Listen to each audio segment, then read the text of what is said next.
Hi friends, welcome back to my channel. ಇದು ಭೀಮ್ನ ಅಮಾವಾಸ್ಯೆ ದಿನ ನಮ್ಮ ಹಸ್ಬೆಂಡ್ ಪಾದ ಪೂಜೆ ಮಾಡಿರುವಂಥ ಮಿನಿ ವ್ಲಾಗ್. ನಾವು ಬೆಳಗ್ಗೆ ಪೂಜೆ ಮಾಡ್ಕೊಳ್ಳೋಕೆ ಆಗಿಲ್ಲ.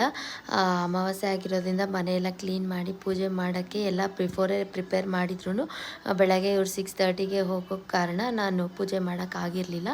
ಹಾಗಾಗಿ ಈವ್ನಿಂಗ್ ಬಂದಮೇಲೆ ನಾನು ಟ್ಯೂಷನ್ನು ಸ್ಕೂಲು ಎಲ್ಲ ವರ್ಕ್ ಮುಗಿಸ್ಕೊಂಡು ಬಂದಮೇಲೆ ಮನೆಯಲ್ಲಿ ಫಸ್ಟ್ ಪೂಜೆ ಮಾಡ್ಕೊಂಡ್ವಿ. ಅದಾದಮೇಲೆ ನಾನು ನಮ್ಮ ಹಸ್ಬೆಂಡ್ ಪಾದಕ್ಕೆ ಪೂಜೆ ಮಾಡ್ತಾಯಿದ್ದೀನಿ. ಒಬ್ಬೊಬ್ಬರು ಒಂದೊಂದು ಥರ ಪೂಜೆನ ಮಾಡ್ತಾರೆ. ನಾನು ಈ ಥರ ಸಿಂಪಲ್ಲಾಗಿ ಫಸ್ಟ್ ಪಾದ ತೊಳ್ಕೊಂಡು ಅರಿಶಿನ ಕುಂಕುಮ ಹೂವು ಇಟ್ಬಿಟ್ಟು ಆಮೇಲೆ ಕುಂಕುಮ ಇಟ್ಟು ಅವರು ನನಗೆ ಅರಿಶಿನ ಕುಂಕುಮ ಇಟ್ಟರು. ಆಮೇಲೆ ಕಂಕಣ ಏನಿದೆ ಅದನ್ನು ಸ್ವಲ್ಪ ಜನ ಇದು ಎಲೆಯಲ್ಲಿ ಕಟ್ಕೋತಾರೆ, ಸ್ವಲ್ಪ ಜನ ಹೂವು ಅಲ್ಲೂ ಕಟ್ಕೊತಾರೆ, ಎರಡೂ ಮಾಡ್ಬೋದು. ಅದಾದಮೇಲೆ ಆರತಿನ ಕೊಡ್ತಾಯಿದ್ದೀನಿ, ಆಮೇಲೆ ಆಶೀರ್ವಾದ ತಗೊತೀನಿ ಅಷ್ಟೇ. ಥ್ಯಾಂಕ್ ಯು ಸೋ ಮಚ್ ಎಲ್ಲರಿಗೂ, ಯಾರೆಲ್ಲ ವಿಡಿಯೋ ಎಂಡ್ವರೆಗೂ ನೋಡಿದ್ದೀರಾ ಎಲ್ಲರಿಗೂ. ಫುಲ್ ವಿಡಿಯೋಗಾಗಿ ವೆಯ್ಟ್ ಮಾಡಿ ಫ್ರೆಂಡ್ಸ್. Thank you.